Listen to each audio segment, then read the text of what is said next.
네, 윤병세 외교부 장관과 렉슨 틸러슨 미국 국무장관이 외교장관 회담을 하기 앞서 공동 기자회견을 엽니다. 현장 연결해서 보시겠습니다. 윤병세 외교장관, 렉스 틸러슨 국무장관의 모두 발언 순으로 하겠습니다. 양 장관 발언 후 간략한 질의응답 시간을 갖도록 하겠습니다. 먼저 윤병세 장관의 모두 발언이 있겠습니다. 우선 틸러슨 장관님의 국무장관 취임 후 첫 번째 한국 방문을 진심으로 환영합니다. 이번 방문은 지난 2월 초일에 가속화되고 있는 1년의 한미 고위급 협의의 연장선상에서 이루어진 것으로서 내주 초에는 틸러슨 장관님의 초청으로 제가 다시 반 아이시스 국제연대 외교장관 회의 참석차 미국을 방문할 예정이고 앞으로도 양국 간 고위급 협의가 집중적으로 이어질 것입니다. 이렇게 전례 없이 잦은 고위급 협의는 고도화되고 있는 북핵 미사일 위협의 시급성과 엄중성에 대한 양국 정부의 인식을 반영한 것으로서 틸러슨 장관님께서 강한 첫 일정으로 DMZ를 방문하신 것도 이를 방증하고 있다고 봅니다. 오늘 틸러슨 장관님과의 협의는 지난 한 달여간 세 번째 대화로서 최근 북한의 도발 및 추가 위협을 분석하고 향후 대응 방안을 마련하는 매우 중요한 계기가 될 것입니다. 특히 현재 미국의 대북 정책 검토가 진행 중인 만큼 저와 틸러슨 장관이 지난 2월 초 통화 시 합의한 바 있는 북핵 대응 관련 공동의 접근 방안을 보다 진전시키는 것이 오늘 협의의 핵심이 될 것입니다. 이러한 조율 과정에서 우리의 변함없는 목표는 한미 양국이 이미 천명해 왔고 유엔 안보리 결의에도 분명히 명시되어 있는 완전하고 검증 가능하며 불가역적인 핵폐기, 즉 CVID 방식으로 북핵을 폐기한다는 것입니다. 이러한 확고한 공동의 목표 하에 북한 비핵화 실현을 위한 보다 효과적이고 총체적인 정책 옵션들에 대해서 집중적인 협의를 가질 예정입니다. 또한 앞으로 북한의 추가 도발 가능성이 예상되고 시기적으로는 화학무기를 사용한 김정남 암살이라는 전대미문의 상황이 전개되고 있는 가운데 북핵 미사일 문제뿐만 아니라 북한의 화학무기 사용과 인권 침해라는 측면도 포함한 북한 문제 전반에 대한 국제 공조를 이끌어 나가는 방안에 대해서도 심도 있는 협의가 있을 것으로 봅니다. 한미 양국 정부는 과거와는 차원이 다른 북한의 위협에 대응하기 위해 동맹의 결정으로 주한미군 사드 배치를 추진해 오고 있으며 이는 북핵 미사일 위협에 기인한 것으로서 특정 제3국을 겨냥한 것이 아니라는 분명한 입장을 가지고 있습니다. 국가안보와 국민의 생명을 지키기 위한 자위적이고 방어적 조치에 대한 부당한 압박에 대해서는 양국 정부가 양자 차원에서 그리고 국제 무대에서 분명하고 당당히 대응해 나갈 것입니다. 우리 정부는 트럼프 신행정부가 강력한 아시아 관여 정책과 확고한 대한 방위 공약을 천명한 것을 환영합니다. 특히 트럼프 대통령께서 직접 미국 신행정부 하에서 한미 동맹이 더욱 강해질 것이라고 밝힌 것을 평가하며 아태 지역 평화와 안정의 핵심 축인 한미 동맹 강화를 위해서 앞으로도 미국과의 긴밀한 공조를 계속해 나갈 것입니다. 오늘 회담이 한반도를 넘어 국제사회의 평화 안정에 기여하는 포괄적 한미동맹으로 진화하는 데 있어서 또 하나의 이정표가 될 것으로 확신합니다. 이어서 틸러슨 국무장관님의 말씀이 있겠습니다.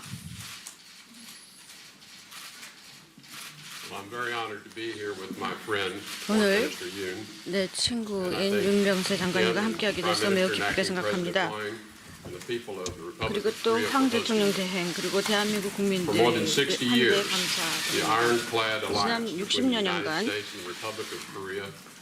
한미 굳건한 동맹의 관계는 견고히 유지되었고 또 우리의 파트너십은 트럼프 행정부에도 계속될 것입니다. 지금 한국의 정치적인 변화의 시기에 한국 국민들의 민주주의에 대한 의지 그리고 또한 민주 제도의 힘에 치야드립니다.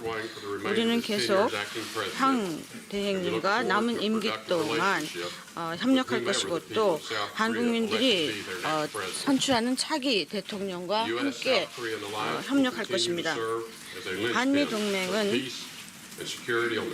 한반도 그리고 또 아시아 태평양 지역의 평화와 안보의 핵심 축입니다. 우리 앞에는 한때 지역 내 안보 위협이었던 북한이 있습니다. 북한은 이제는 이 지역 국가뿐만 아니라 미국과 다른 국가에게도 위협이 되고 있습니다. 평화적인 안정을 달성하기 위해서 북한에 대해서 지난 20년간 우리는 노력을 했습니다만 이는 실패하였습니다. 미국과 우리의 동맹국들은 북한 지도자들에게 우리가 원하는 것은 평화, 안정, 그리고 또 경제적인 번영뿐이다라는 점을 강조해 왔습니다. 그리고 그 증거로서 미국은 13억 달러를 1995년 이후 북한에 제공을 하였습니다. 그에 대한 답으로 북한은 핵무기를 개발하였고 또한 탄도미사일을 발사함으로써 미국과 우리 동맹국을 위협하였습니다. 우리 동맹국에 대한 미국의 공약은 흔들리지 않습니다.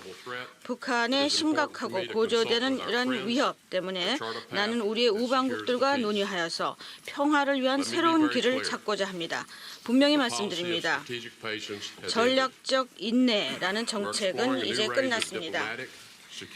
우리는 외교적인, 안보적인 그리고 경제적인 모든 그 형태의 조치를 모색할 것입니다. 그리고 모든 옵션을 검토할 것입니다.